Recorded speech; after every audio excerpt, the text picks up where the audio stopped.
55 schedule ahead of the big reveal tomorrow night on ESPN2. The first Monday Night Football game announced pits the champion Eagles against the Packers on November 10th. Added drama in this one because Green Bay tried to have Philly's tush-push banned this offseason, but owners tabled the discussion. The Vikings will be the first team to play back-to-back international games. They play the Steelers September 28th at Croke Park in Dublin, and then the next week they take on the Browns at London's Tottenham Hotspur Stadium. Let's take a look at the full schedule of the international games. Chargers are bound for Brazil with their opponent to be announced tomorrow. 3 games are set for London. The Falcons will meet the Colts in Berlin. The Commanders and Dolphins will play the first NFL regular season game in Spain in mid-November. Our quarterback, Tim Hasselbeck, joining us now with much more. Tim, when you look across all the games that we know about so far, which one intrigues you the most?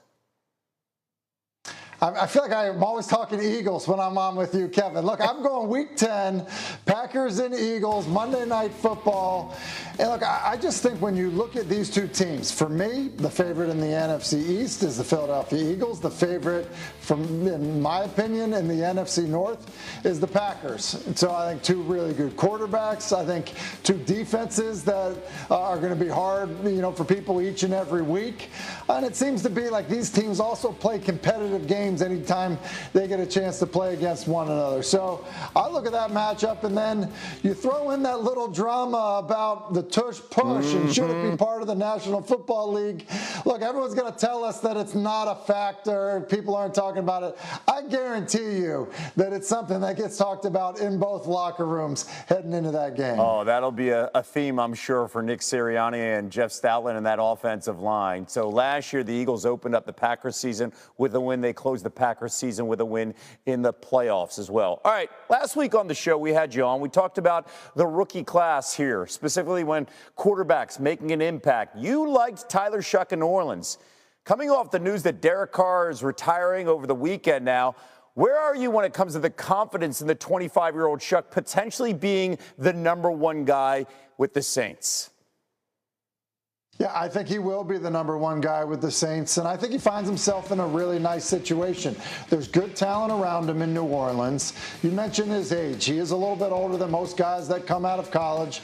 He definitely had been exposed to a number of different things in his time in college through his different stops. Did have to fight through injury, but I think the program he's coming from Louisville had probably really prepared him in terms of things that he'll be doing while he's in New Orleans under new head coach Kellen Moore, who has proved to be one of the better play callers kind of in this era in the National Football League. So I think when you factor all of that in with a guy that's got all kinds of physical ability and the idea that he's probably walking into a situation where the expectations aren't what they are for some of these other young quarterbacks, even though he's going to walk in and probably be the day 1 starter, I think he finds himself in a really good spot. Yeah, you mentioned the expectations. Well, right now the Saints win total set at just 5.5, so the bar is low. Surprise people potentially, those Saints. Tim Hasselbeck, we appreciate it. PGA fell now. Trey Hendrickson. He will need a new contract if he's going to step on the field for the Cincinnati Bengals in 2025. The All-Pro defensive end met with reporters Tuesday during the team's offseason workout, and the relationship between Cincinnati's star edge rusher and the front office hit a boiling point. What's the thing about texts that we're hearing? A little bit transpired between me and Zach. We've tried to keep it as least amount personal as possible. But at some point in this process, it becomes personal. Being sent 30 days before mandatory camp, or however many days it is, that if I don't show up, I will be fined, alludes to the fact that something won't get done in that time frame. Like, the importance of me being here in OTAs doesn't seem to be respected, and I think I've carried a lot of respect. I don't mean to insinuate anything about anyone's character. So to have these tough conversations and say the truth, right? I'm a Floridian.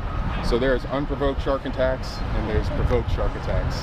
And the comments that are being made, right?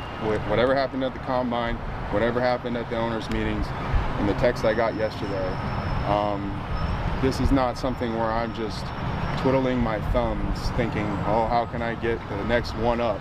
These things are provoked. I would love to say to sit quiet is a good strategy. It is clearly not.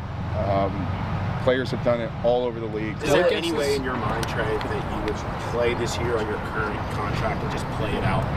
Is that even No. Wow.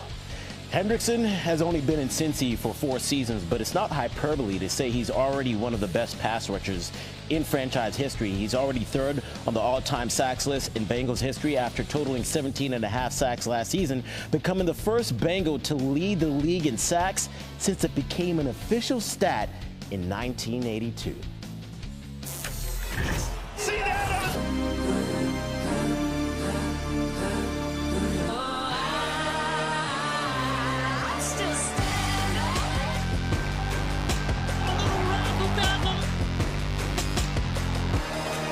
Divisional opponent this week, man. We the big dog in this fight. He's got it! Touchdown! Best in the world.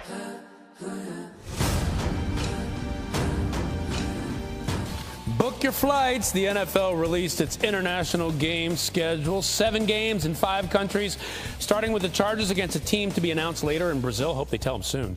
The Vikings will play in back-to-back weeks in Ireland and England against a couple AFC North opponents. And the NFL's making its debut in Spain, November 16th, with the Commanders and the Dolphins. That'd be nice. Yeah. Meanwhile, another Commanders game was announced with 4 of the Super Bowl champion Eagles game days announced on Tuesday. See, they're stringing it out to kind of pique your interest, and it's working. Are you excited? Yes, I am. Washington hosted Philly Saturday, December 20th. Eagles open the NFL season on Thursday, September 4th against the Cowboys, and they've got a Monday nighter in November at Lambeau Field.